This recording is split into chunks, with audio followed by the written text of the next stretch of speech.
Eu desejo que a graça do Senhor, a graça e a paz do Senhor esteja em cada coração. Nós, durante esse mês, eu pude perceber o mover de Deus, tanto na ideia, o pastor está colocando 7 sextas-feiras da tarde, a gente refletiu sobre santidade, sobre a vida mais íntegra, uma vida de caráter, como também Deus colocou na vida da nossa irmã também, para estar pensando nos jovens também sobre santidade. Então você tem todo o mês de agosto, uma parte de julho e todo o mês de agosto, Deus falando com você, Deus falando com a gente sobre santidade, sobre a necessidade de ter uma vida mais santa, sobre a necessidade de ter uma vida mais íntegra, mais parecida com Jesus. Então Deus está nos conduzindo à santidade. Então, que a gente possa abrir o nosso coração durante todas as pregações, quarta, sexta, domingo, que a gente possa estar com o nosso coração sensível para aquilo que Deus está falando. E nessa noite, eu queria refletir com vocês o texto de Romanos, capítulo 6.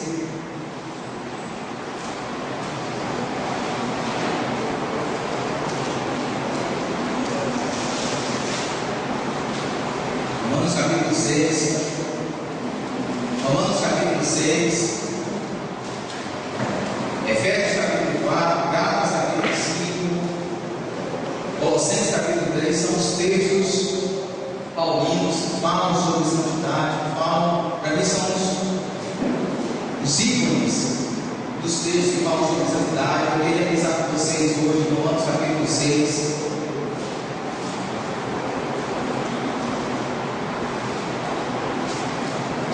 Amém? Vamos fazer a leitura? O texto diz o seguinte, começa com uma pergunta: que diremos, pois? Permaneceremos no pecado para que seja a graça mais abundante? Deixa eu abrir um parênteses aqui antes de passar para o versículo 2. Paulo faz essa pergunta já antecipando uma mal compreensão da doutrina da graça de Deus. Pelo fato do capítulo 5, nos últimos versículos, ele afirmar que aonde abundou o pecado, a graça de Deus superabundou. Aonde o pecado foi maior, a graça de Deus foi muito maior. Aonde o pecado encheu, a graça de Deus derramou, transbordou.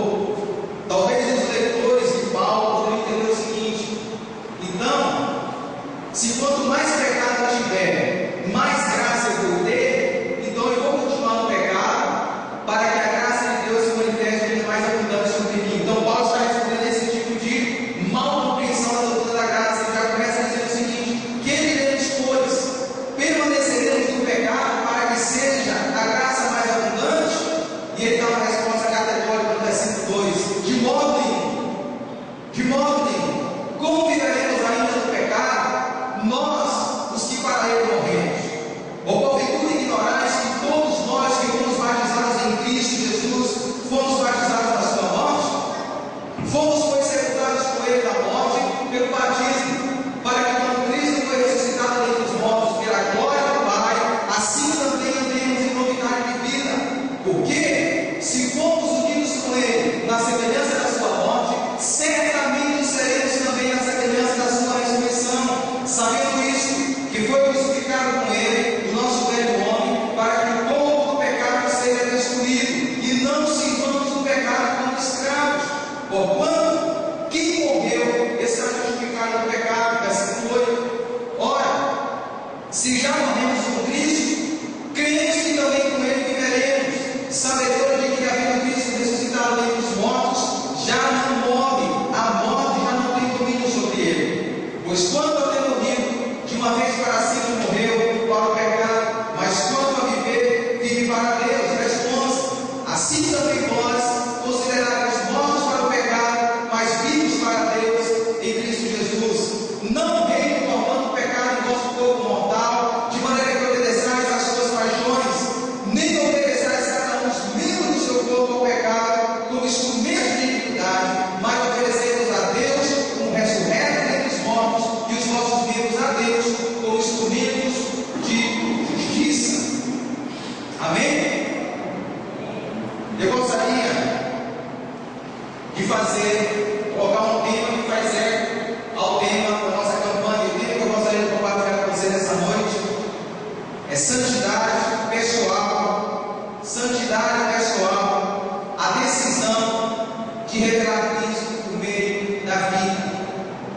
Santidade pessoal, a decisão de revelar Cristo por meio da vida. Eu penso que santidade pessoal é uma decisão. E é uma decisão de revelar Cristo por meio da vida. E eu penso que não é uma decisão fácil. Não é uma decisão simples. É uma decisão complexa, difícil, sabe por quê? Porque constantemente nós nos deparamos com forças opostas que tentam nos conduzir para uma vida que não revela a Jesus. Constantemente nós somos tentados a nos concentrar em si mesmo e não revelar Jesus por meio da nossa vida, a não revelar Jesus por meio dos nossos pensamentos, a não revelar Jesus por meio das nossas palavras, a não revelar Jesus por meio da nossa experiência, a não revelar Jesus. Nós somos constantemente tentados. E o cantor Carlos Alberto, que vai estar aqui em Juqueira no final do ano, em uma de suas músicas intitulada Pai, eu não confio em mim, Tales fala dessa tensão, Tales fala de um homem que quer santidade, Tales fala de um homem que quer revelar Jesus por meio da sua vida, mas ele fala que constantemente forças demoníacas, tentações tentam sabotar a sua intenção, a sua decisão de santidade. Olha só como ele escreve no início da música: Pai, o mundo me fez mais um convite. A proposta é boa e a minha carne quer. Eu preciso tanto segurar a sua mão, segure minha mão também. É o homem que quer segurar a mão de Deus, é o homem que quer que Deus segure a sua mão, é o homem que quer estar próximo de Deus em santidade, revelando Jesus, mas é o homem que está se preparando por convites para que ele siga caminho longe de Deus. E ele termina dizendo: Pai, eu não confio em mim. Eu não confio em mim. Pai, eu não confio em mim. O apóstolo Paulo, no capítulo 5, você pode olhar, versículo 20 e 21. Paulo vai dizer que nesse processo de Deus está nos conduzindo a uma vida santa, a uma vida que revela Jesus. Paulo vai falar que nós precisamos de um elemento chave nesse processo. Paulo vai dizer que esse elemento chave é a graça de Deus. Versículo 20 e 21, olha só que Paulo fala, capítulo 5 de Romanos. Paulo diz o seguinte: onde abundou o pecado, transformou a graça. E você pode fazer a pergunta: para que, Paulo? E ele responde para você: a fim de que, assim como o pecado reinou na morte, assim como o pecado reinou na nossa vida egoísta, que não refletia Jesus, que não revelava Jesus, também a graça reine, pela justiça, para conceder vida eterna. Paulo diz que, assim como o pecado reinou na morte, a graça de Deus vem ao nosso encontro, transformando os nossos pecados, os nossos erros, os nossos equívocos, para reinar nesse processo, nessa condução, nessa caminhada rumo na direção da vida eterna, mediante Jesus Cristo, nosso Senhor. Paulo fala que nesse processo de santificação, a graça de Deus está nos sustentando. Paulo está dizendo que diante das nossas escolhas, das nossas decisões, por uma vida que revela mais Jesus, que reflete mais Jesus, que reverbere mais o caráter e a integridade de Jesus, Paulo diz que existe um elemento chave que nos sustenta em todo esse processo, e é a graça de Deus, a graça que superabundou o nosso pecado, o nosso egoísmo e as nossas escolhas equivocadas. Então, meu querido, a graça de Deus não atua apenas na conversão quando você recebeu Jesus, não. A graça de Deus, ela atua em todo o nosso processo de salvação, desde o início até o fim. A graça de Deus nos sustentando. E quais são as decisões que a graça de Deus nos sustenta a tomar? E eu queria pensar com vocês sobre 3 decisões. Com a sua Bíblia aberta, não fecha não. Deixa ela aberta aí, porque a gente vai passear nesses textos que nós lemos. Em primeiro lugar, santidade pessoal é a decisão de romper com uma vida egocêntrica. Observe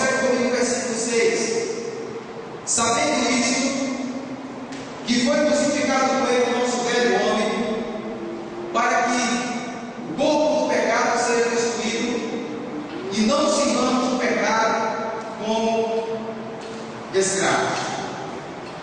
O apóstolo Paulo comenta que quando uma pessoa ouve, entende e se rende ao Evangelho de Cristo, Deus a declara santa e a conduz no processo de santificação. No entanto, Paulo entende que santificação nada mais é do que uma decisão de romper com uma vida egocêntrica, com uma vida centrada em si mesmo. E para ilustrar isso, para explicar isso, Paulo usa a figura da morte. Paulo, por várias vezes, vai usar a figura da morte para ilustrar essa decisão que Deus nos convida a tomar constantemente de romper com essa vida egocêntrica. Observe comigo o versículo de número 2, por exemplo. Paulo fala assim: como viveremos ainda no pecado, nós o que para ele morremos? Olha só o que Paulo diz no versículo 5: porque se fomos unidos com ele na semelhança de sua morte, olha só o que ele fala no versículo número 8: ora, se já morremos com Cristo, observe que Paulo fala no versículo 11: assim também considerados mortos para o pecado. Paulo diz que quando nós ouvimos, entendemos e nos rendemos ao Evangelho de Cristo, nós nos identificamos com a morte de Jesus. É como se nós morrêssemos com Cristo. Paulo fala por duas vezes que se nós estamos unidos a Cristo, também temos que estar unidos na semelhança da sua morte. Temos que morrer com Cristo. E Paulo fala que morrer com Cristo é morrer para o pecado. Estar sepultado com Cristo é morrer para o pecado. E o versículo em que ele elabora essa sua definição, esse seu entendimento, é o versículo número 6. Olha só o que Paulo diz no versículo 6 que nós lemos: sabendo isso, que foi crucificado com ele o nosso velho homem, para que o corpo do pecado seja destruído e não sintamos o pecado como escravos. Paulo diz uma coisa interessante aqui. Paulo diz que uma coisa aconteceu para uma segunda coisa acontecer, para que uma terceira coisa acontecesse. Paulo ele diz, em primeiro lugar, que foi crucificado com ele, Jesus, que foi crucificado com ele, Jesus,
E nós ouvimos mais as nossas vozes interiores,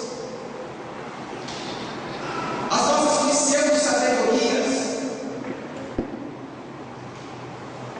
do que a sabedoria de Deus. Nós éramos assim. No entanto,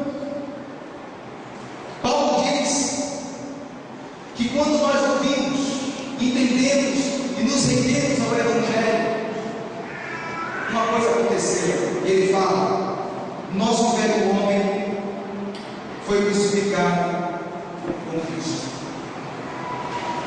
E eu chamo a sua atenção para o verbo crucificado, porque esse verbo, na língua bíblica, na linguagem bíblica, é o verbo que aponta para uma decisão completa, plena, total, e está na voz passiva.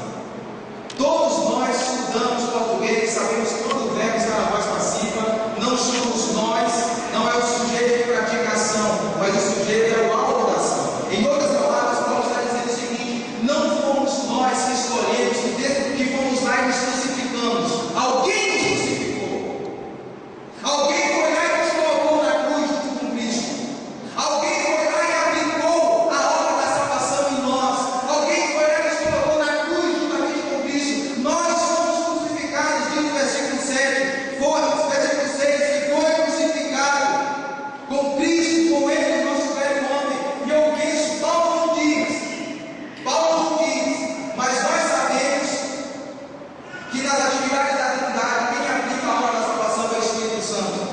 E o Espírito Santo, quando nós ouvimos o Evangelho, quando nós entendemos o Evangelho, e quando nós decidimos nos render ao Evangelho, o Espírito Santo foi lá e nos crucificou juntamente com Cristo de maneira plena, de maneira total, colocando um ponto final nessa vida egocêntrica, nessa vida egoísta, nessa vida que amava mais a si do que a Deus, nessa vida que amava mais a si do que ao próximo, nessa vida que ouvia apenas as vozes interiores do que a voz de Deus. O Espírito Santo foi lá e crucificou, entregou os cravos e nos colocou na cruz.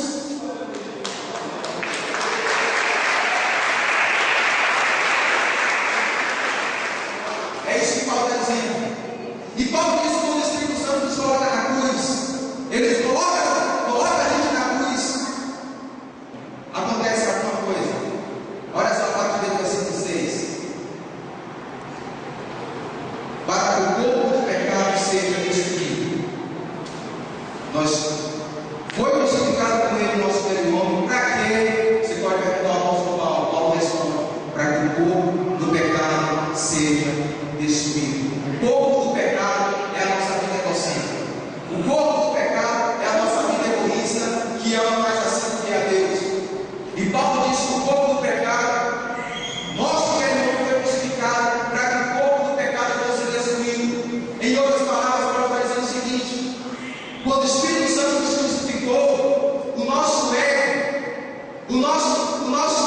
a nossa vida egocêntrica, o nosso velho homem Adão perdeu força, perdeu poder. Ele não tem mais domínio sobre nós. Não é ele mais que toma as decisões da nossa vida. Não é mais o nosso ego que assume as escolhas durante a nossa vida, a nossa caminhada cristã.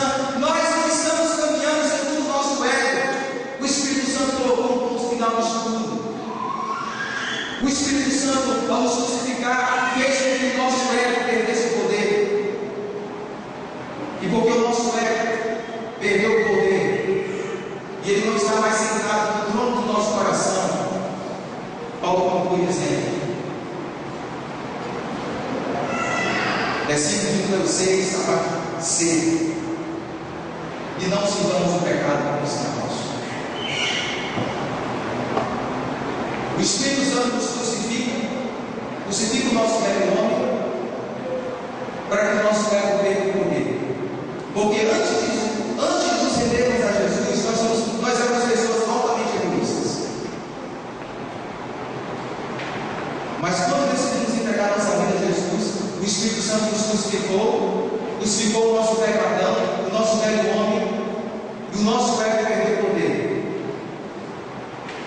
E agora nós podemos ter uma vida que não serve mais aos pecados, aos desejos e às aspirações do nosso ego.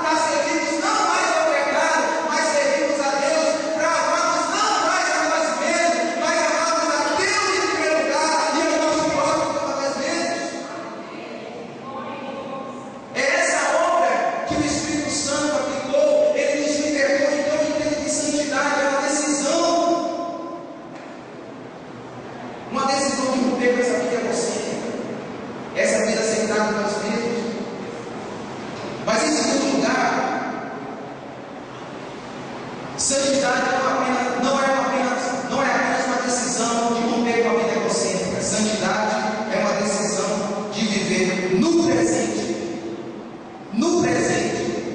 os valores da vida futura. Deixa eu repetir, porque isso é no céu. Isso aqui é no céu.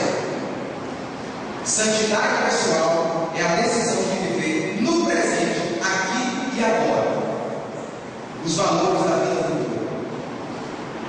Olha só o que Paulo escreve no versículo 5 e no versículo 8. Porque se formos unidos com ele na semelhança da sua morte, certamente seremos na semelhança da sua ressurreição. Verso 8. Ora, se já morremos com Cristo, cremos que também com ele viveremos. Paulo está elaborando sua argumentação através da seguinte forma: se uma coisa aconteceu, então uma outra coisa vai acontecer. Paulo diz: se fomos unidos com ele, Jesus, versículo 5, se fomos unidos com ele na semelhança da sua morte, ou seja, se nós decidimos romper com a nossa vida egocêntrica, morrendo juntamente com Cristo, sendo crucificados juntamente com Cristo.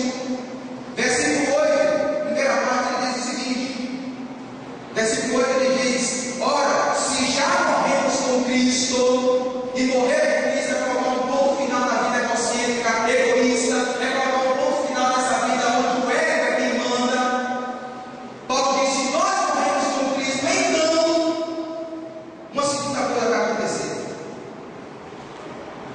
Ele fala, versículo 5: certamente seremos unidos também na semelhança da sua ressurreição. E no versículo 8: se nós morremos com Cristo, cremos que também com ele viveremos.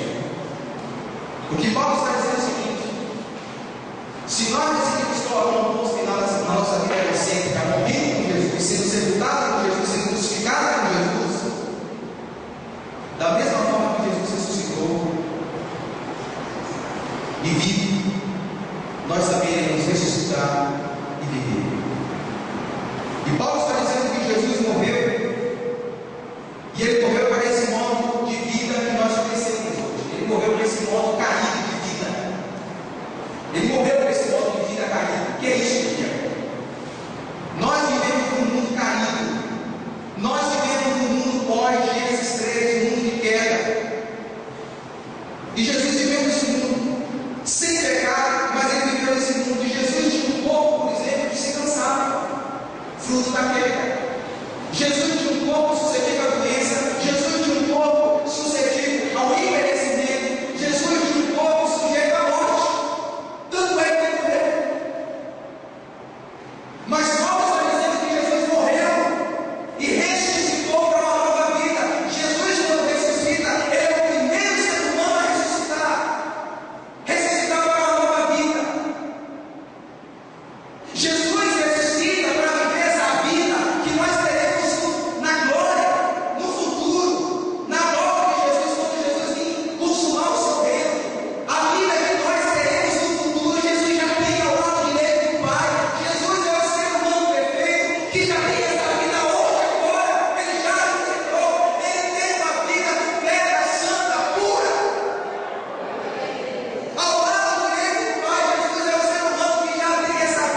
nós teremos essa vida. Eu quero chamar a atenção aqui para a palavra vida, porque a palavra que Paulo usa aqui não é bios, da onde vem a nossa palavra biologia, essa vida natural, essa vida que todo mundo tem. Paulo usa uma outra palavra para a vida, a palavra de Zoe, que é a palavra a vida que vem de Deus, essa vida acostumada, essa vida plena, essa vida que procede de Deus do alto, essa vida eterna. Paulo está dizendo que nós teremos essa vida eterna no futuro, quando Jesus voltar e principal o seu reino. Nós teremos essa vida que Jesus tem hoje assentado à direita do Pai. No entanto, Paulo diz que no reino dos céus teremos a mesma vida que Jesus tem agora sentado ao lado direito do Pai. Teremos a mesma vida que Jesus tem agora. Teremos o mesmo estilo de vida de obediência, de integridade, de caráter que Jesus tem agora. No reino vindouro, no reino que Deus vem consumir, vem consumar, melhor dizendo, vem consumar, vem tornar pleno,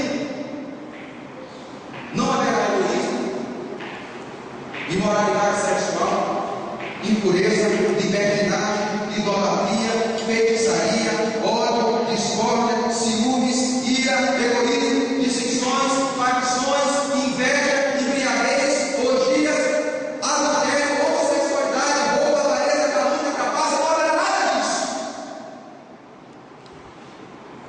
Quando Jesus vier para consumar o seu reino e nos dar essa nova vida, essa dissuência, essa vida plena, essa vida que ele tem agora, não necessitaremos nada disso.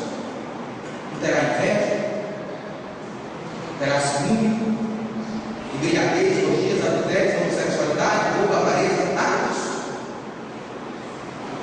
Teremos a mesma vida que Jesus tem agora. Uma vida completamente santa, uma vida completamente íntegra, uma vida completamente cheia do Espírito Santo, caráter aperfeiçoado, maduro. Nós seremos os seres humanos que Deus planejou e realizou em Gênesis 1 e Gênesis 2, e que Adão desfez com aquela escolha egoísta e absurda de comer aquele fruto. Deus vai nos levar a ser os seres humanos que não recebeu o Evangelho, que não recebeu Jesus. Não pode ser. Nós teremos, Paulo promete. No entanto, eu chamo a atenção no versículo 4, porque no versículo 4 há um princípio importantíssimo. Versículo 4 diz o seguinte: fomos, pois, sepultados com ele, Jesus. Fomos, pois, sepultados com ele, Jesus, na morte pelo batismo. O batismo que nós celebramos, onde há a imersão do discípulo, da discípula nas águas, ele traz um simbolismo, ele traz uma linguagem figurada daquilo que Deus fez por nós, que essa é a ideia de nós nos sepultarmos, morrermos, crucificarmos junto com Jesus. O batismo tem essa linguagem. Paulo está dizendo isso aí. Fomos sepultados com ele na morte pelo batismo. O batismo traz esse ensinamento que nós somos sepultados com Jesus. Para quê? Paulo responde: para que, como Cristo foi ressuscitado dentre os mortos, pela glória do Pai. Opa! Paulo está dizendo o seguinte aqui, eu chamo a sua atenção, preste bem atenção. Se nós somos sepultados com Jesus e colocamos o ponto final da nossa vida egocêntrica, nós também seremos ressuscitados, e assim como Jesus foi ressuscitado dentre os mortos pela glória do Pai, ou seja, assim como Jesus já desfruta de uma vida agora plena, a vida do futuro, do reino consumado, Paulo agora bate na terra. Assim também andemos. Assim também andemos nós em novidade de vida. Eu chamo a sua atenção no detalhe aqui. O verbo andar não está no futuro. O verbo andar está no presente. Perceba que o que Paulo está ensinando aqui é muito importante você saber disso. Paulo está dizendo o seguinte: assim como nós fomos sepultados com Jesus, nós velhos vamos estar lá crucificados, como escravos, pregados na cruz do Calvário, junto com Jesus. E assim como Jesus ressuscitou dentre os mortos para uma nova vida, uma nova maneira de existir, assim como Jesus agora desfruta dessa vida, desse desloio, dessa vida que vem de Deus, dessa vida que vem dos céus, assim também andemos nós em novidade de vida. Andemos nós nessa nova vida. Andemos nós, que a palavra vida que Paulo usa é a mesma de Zoe, essa vida que vem de Deus, essa vida plena que nós teremos no futuro. Em outras palavras, meus amados irmãos, Paulo está dizendo que nós precisamos andar hoje, aqui e agora, no presente, essa vida que nós teremos no futuro, que nós só teremos quando Jesus vir construir o reino. Paulo está dizendo que nós precisamos refletir as características dessa vida que nós teremos lá no futuro, aqui e agora.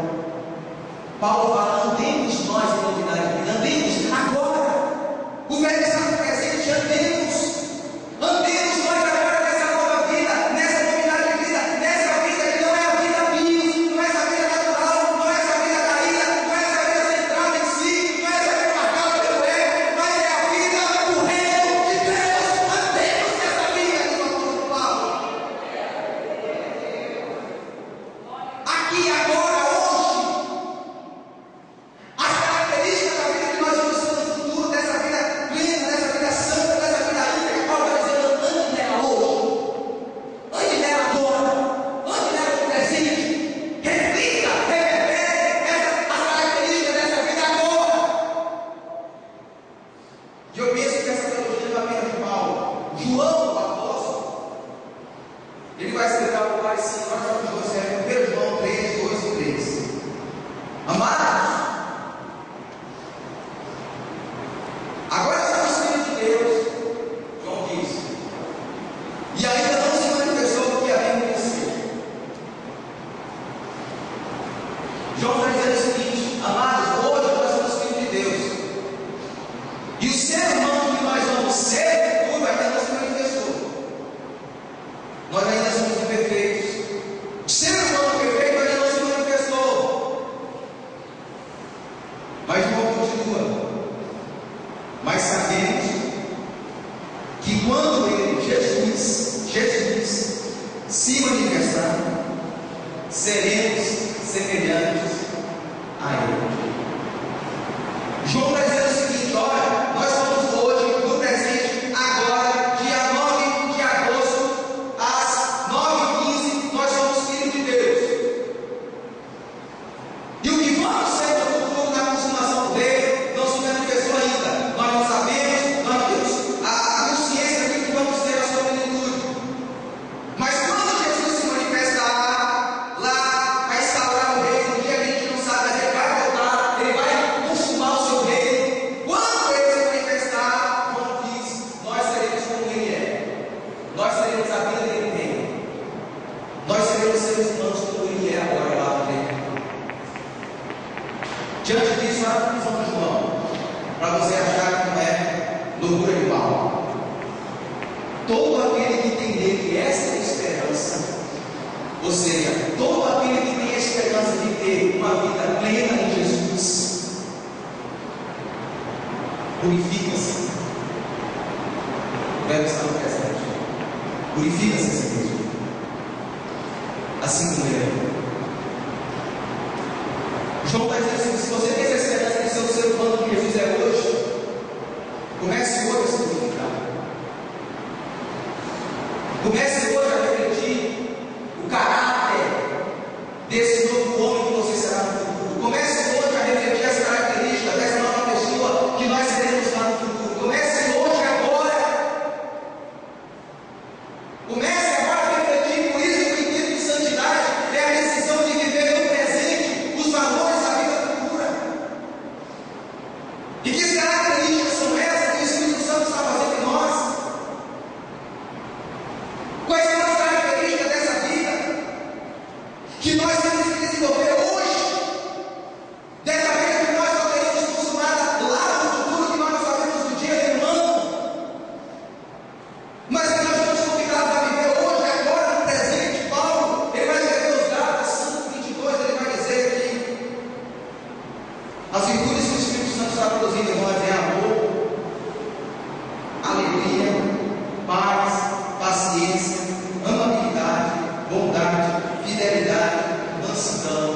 domínio próprio.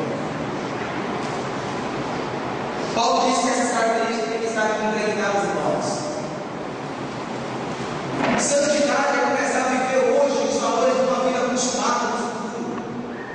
E as características são essas, encabeçadas pelo amor. Amor a Deus acima de tudo e amor ao próximo, amor aos irmãos.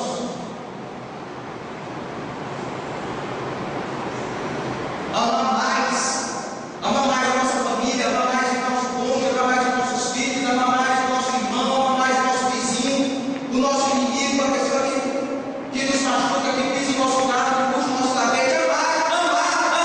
Essa é a característica da vida que vai se consumar, é amor.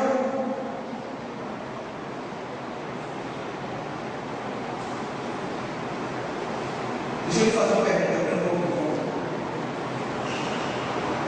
Você que é casado, o seu cônjuge, o seu marido ou a sua esposa, vê em você essas características? Você que tem filhos, os seus filhos veem em vocês essas características?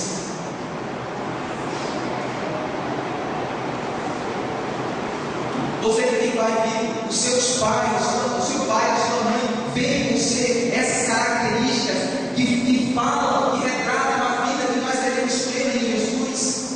Que Paulo diz que o Espírito já está produzindo agora. Eles veem isso em você. O seu patrão, o seu colega de trabalho, o seu vizinho, consegue enxergar? Vamos lá para o terceiro ponto. Santidade pessoal não é apenas uma decisão de romper com a vida egocêntrica, não é apenas uma decisão de viver no presente os valores da vida futura, mas também santidade pessoal é a decisão de fazer de Cristo, o centro e o alto das nossas vidas. Olha só o que diz o versículo 11 e o versículo 30, até o versículo 13. Assim também vós considerais mortos para o pecado, mas vivos para Deus em Cristo Jesus. Não vende, portanto, o pecado em vosso corpo mortal, de maneira que obedeçais às suas paixões. Nem ofereçais cada um os membros do seu corpo ao pecado, como instrumentos de iniquidade, mas oferecei-vos a Deus como instrumentos, como remédios dentre os mortos, e os vossos membros a Deus como instrumentos de justiça. Eu chamo a sua atenção para um detalhe. O apóstolo Paulo está argumentando que essa vida que nós começamos a desfrutar hoje, agora, no presente, mas que só será acostumada no futuro. Paulo está dizendo que essa nova vida, santidade, integridade, caráter diante de Deus, essa vida é desenvolvida em Cristo, com Cristo e para Cristo. Eu chamo a sua atenção no versículo 8 e no versículo 11. Olha só o que diz no versículo 8. Ora, se já morremos com Cristo, cremos que também com Ele, Jesus, viveremos. É com Jesus, é junto de Jesus, é ao lado de Jesus, é com Jesus, na companhia de Jesus que nós vivemos nessa vida. Essa nova vida que Deus está produzindo em nós. Olha só o versículo 11. Assim também vós considerados mortos para o pecado, mas vivos para Deus. Vivos para Deus. E aqui talvez você esteja falando assim, mas Deus aqui é o Pai, não é o Filho. Então, não é viver para Cristo, mas pense no detalhe. Se a gente vive para o Pai, a gente não vai viver para o Filho. E se a gente vive para o Filho, não vive para o Pai, aqui são sinônimos. Mas Paulo fala, mas vivos para Deus, e aí ele conclui, em Cristo, por meio de Cristo. É em Cristo que nós temos essa da nova vida de santidade que o Espírito Santo gerou e está gerando em nós é desenvolvida em Cristo, com Cristo e para Cristo. Cristo é o centro. É em Cristo, é com Cristo e é para Cristo. Cristo é o alvo. Cristo é o alvo dessa vida. Cristo é o núcleo dessa vida. É o centro dessa vida, dessa nova vida que o Espírito Santo está dentro de nós. Por isso que santidade pessoal é sim a decisão de fazer de Cristo, de Jesus, não nós mesmos, mas de Jesus, o centro e o alvo das nossas vidas. E porque nós decidimos morrer com Cristo e viver através de Cristo, Deus nos convida a vivermos essa vida em, com e para Cristo, fazer de Cristo o centro. E Paulo vai explicar isso falando uso de duas linguagens, versículos que nós lemos para mostrar isso. Ele usa a figura do escudo e ele usa a figura do sacrifício. Olha só o que ele diz lá no versículo 12. Se Cristo é o centro das nossas vidas, se Cristo é o alvo das nossas vidas, Paulo diz: não venham portanto o pecado em vosso corpo mortal, de maneira que obedeçais às suas paixões. Paulo diz que quando Cristo não é o centro das nossas vidas, o pecado vem sobre nós. Quando nós não fazemos de Cristo o centro e o alvo das nossas vidas, nós somos súditos do pecado. Ele reina sobre nós, ele é o nosso rei. Mas Paulo está dizendo que se nós de fato ouvimos, entendemos e nos rendemos ao Evangelho e fizemos de Jesus o centro das nossas vidas, não é mais o pecado que reina sobre nós, mas é Cristo que reina sobre nós, é Cristo que domina sobre nós. Ele é aquele que reina sobre os nossos pensamentos, sobre as nossas palavras, sobre as nossas vidas, sobre as nossas escolhas, sobre a nossa família, sobre o nosso casamento, sobre os nossos filhos, sobre a nossa profissão, sobre o nosso dinheiro, sobre o nosso tempo, sobre a nossa vida, sobre a nossa sexualidade. Cristo, Ele é o Rei. Cristo, Cristo, Cristo, Cristo, somente Cristo é o Rei. Ele é o Rei. Ele é o Rei. Ele é o centro. Não pecar mais, não erro mais, não a minha vontade, não as minhas conveniências, não o meu interesse, não a minha agenda, mas Cristo. As prioridades dele, a vontade dele, as escolhas dele, é o centro da minha vida.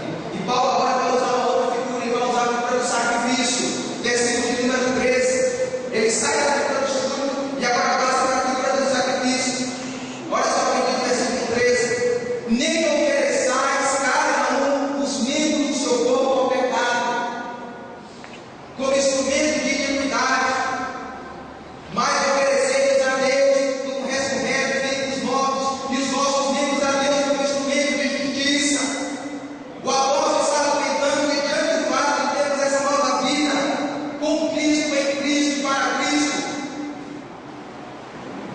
nós temos que tomar uma decisão. Se decidimos viver em Cristo, com Cristo e para Cristo, nós temos que tomar uma decisão.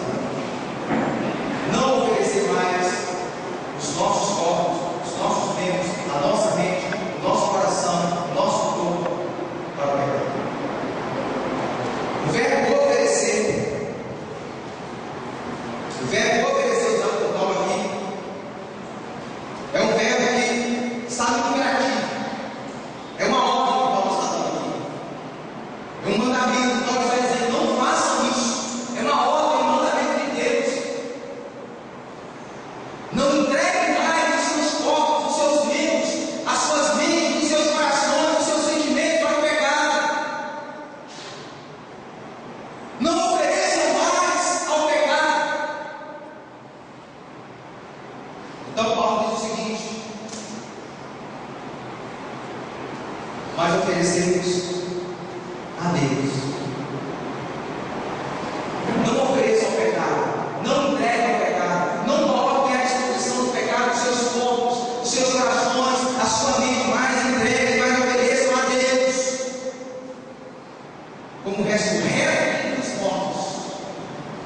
Ou seja, como aqueles que já desfrutam dessa nova vida que Jesus desfruta, como ressurretos entre os mortos, e os vossos membros a Deus, como instrumento de servir a nossa palavra, porque Paulo usa o mesmo verbo oferecer, que ele usou no início do versículo, ele diz agora para se referir a Deus, mas com uma leve diferença. O verbo aqui está no tempo que no português não tem tradução exata, mas esse verbo significa plenitude, totalidade. Paulo está dizendo o seguinte: ofereça completamente a vida de vocês a Deus. Ofereçam-se plenamente a Deus. Tudo que vocês têm, tudo que vocês são, entregue a Deus. Paulo está dizendo que nós não podemos deixar um centímetro sequer do nosso coração sem estar no altar de Deus, sem estar entregue a Deus. Paulo está dizendo: tudo que vocês têm, tudo que vocês são, entregue a Deus. Coloquem no altar de Deus e pratiquem a justiça, serem santos. Entreguem-se a Deus completamente. E aqui nós podemos perceber um aparente paradoxo, uma contradição. Sabe por quê? Porque Deus nos deu uma vida que nós não tínhamos. Deus decidiu nos dar uma vida que nós não tínhamos. Ele nos deu, mas Ele nos convida todos os dias a devolver a Ele, a entregar de volta a Ele. A minha vida é tudo, Jesus. Os meus pensamentos, o meu coração, o meu corpo, a minha agenda, as minhas prioridades, os meus bens. Toma, é teu. Eu te devolvo. Assuma o controle, seja o centro, seja o alvo. E eu quero terminar dizendo o seguinte: santidade pessoal não é algo que acontece em nossas vidas da noite para o dia. É processo. É pela graça, mas é uma decisão que temos que tomar todo esforço, fazendo escolhas, fazendo decisões. Uma decisão de romper com a vida egocêntrica, uma decisão de viver os valores do reino futuro de Deus aqui e agora, uma decisão de fazer de Jesus o centro, o âmago, o alvo das decisões. E eu quero terminar com as unidades. Porque as unidades, ele termina dizendo o seguinte: sabe o que eu sei? Ele pergunta. Que sozinho eu não vou dar em nada. Nada, nada, nada, nada. Sabe o que mais eu sei? Que o pecado me atrasa, me tira do rumo, do foco das coisas de Deus. Esse homem está dizendo que o pecado nos tira do centro da vontade de Deus, nos tira da presença de Deus, nos tira da agenda de Deus, nos tira do foco de Deus. E a vida não flui, não flui, não flui e não flui. Aí ele diz: com você, e ele está se referindo a Deus, com você eu sou mais que um dia mais. Com você eu sou exclusivamente um propósito. Com você eu sou, com você eu vou. Só com você, preste bem atenção no que ele vai dizer agora. Só com você eu sou quem realmente eu vim para ser.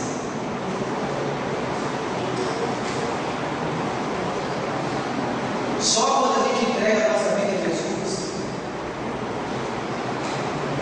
e a gente toma a decisão de tirar o verbo do centro das nossas vidas, colocar ele distante dele e colocar Cristo no centro. Só quando a gente toma essa decisão é que a gente torna os seres humanos que Deus quer que a gente seja. Porque quando é que dominar as nossas vidas, nós somos desumanizados. Nós não somos os humanos que Deus planejou. E aí, ele termina dizendo que para todo esse processo de santificação, ele precisa do Pai. Então ele diz: Pai, eu só confio em Ti. Eu só confio em Ti. Feche os seus olhos, por gentileza. Pode segurar o envelope.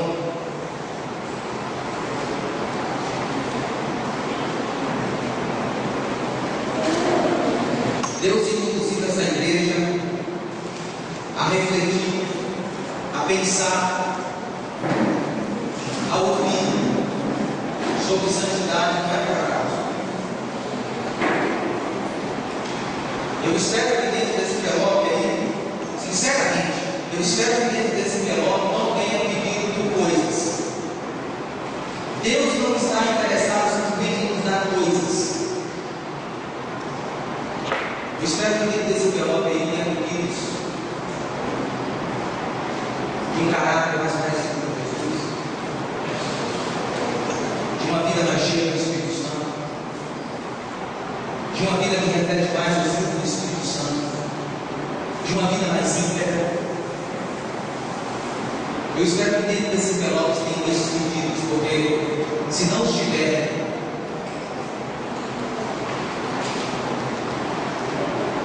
nós estamos perdendo o foco do propósito de Deus, que é nos tornar a semelhança de Cristo.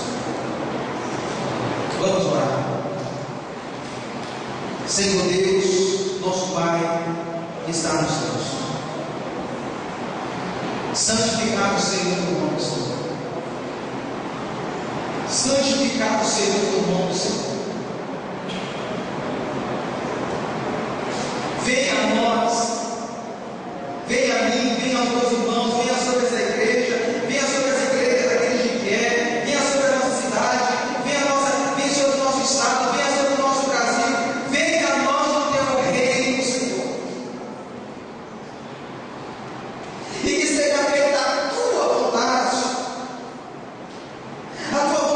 dos nossos corações, a tua vontade das nossas escolhas, nas opções que nos deparamos durante a vida.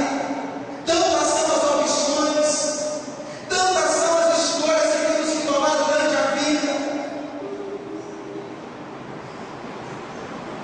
E nós precisamos assumir decisões, escolhas e opções baseadas não na nossa vontade, não no nosso querer, não nas nossas conveniências, não nos nossos interesses, não no nosso ego, mas na tua vontade. E nós pedimos que o Senhor faça essa vontade em nós, aqui e agora, como ela é feita nos céus. Conduza as nossas vidas, conduza essa igreja a uma vida mais santa, a uma vida mais íntegra, a uma vida que reflete mais o teu caráter, Senhor. Produz em nós uma transformação, nos dê mais sede, nos dê mais fome da tua presença. Coloque no nosso coração a necessidade de orarmos a Deus, ao Senhor, em busca de uma vida mais parecida com Jesus. Coloca no nosso coração o desejo de meditarmos na tua palavra e vermos Jesus na tua palavra e buscarmos a Deus e desenvolver a nossa vida à semelhança dele. Perdoa, Senhor, os nossos pecados, as nossas decisões equivocadas, porque muitas vezes nós tomamos decisões, Senhor, baseadas no nosso ego. Às vezes nós pensamos o que nós não devemos pensar. Às vezes nós falamos aquilo que nós não devemos falar. Às vezes nós deixamos de falar quando deveríamos falar. Às vezes nós somos omissos. Temos pensamentos tão depravados. Que o teu Espírito Santo esteja forjando em nós o caráter de Cristo. Que o Teu Espírito Santo esteja contemplando agora você no nosso coração. Que o Teu Espírito Santo esteja agora preenchendo o nosso vazio e nos levando a ser mais com Jesus. A cada um de nós, Senhor, que possamos refletir, ó Deus, agora no presente, os valores da vida futura. Que possamos colocar esse canteiro de lado, a margem da nossa vida, o nosso ego, os nossos desejos, a nossa vontade, colocar Jesus como centro das nossas vidas. Que o nosso cônjuge, quando olhe para nós, possa ver Jesus. Que os nossos filhos, quando olhem para nós, possam ver Jesus. Que os nossos pais, quando olhem para nós, possam ver Jesus. Que o nosso vizinho, que o nosso colega de trabalho, que os nossos irmãos da igreja, que a sociedade possa olhar para a igreja Batista da Graça e ver a imagem do Filho Jesus Cristo.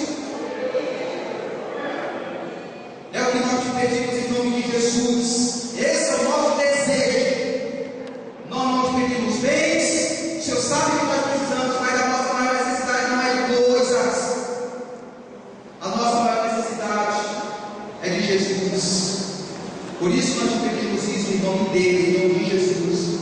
Amém.